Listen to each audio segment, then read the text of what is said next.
myHSA is a simple online platform for administrators to have real-time access to where they can add or terminate employees, see activity, and run real-time reports. Under the Employees tab, you can edit an employee's information. To add an employee, you will click on the button that says Add Employee. Enter the personal information in Step 1 and move on to Step 2, and attach the employee to a plan. Step 3 and 4 are optional. You can add family members and bank information on the employee's behalf, or the employee can do it themselves. Once you've set up the employee, you can click on the Employee tab again and they'll be listed in the index.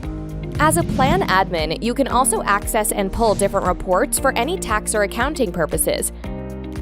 Every time a withdrawal is made, all plan admins receive email notifications of the withdrawal.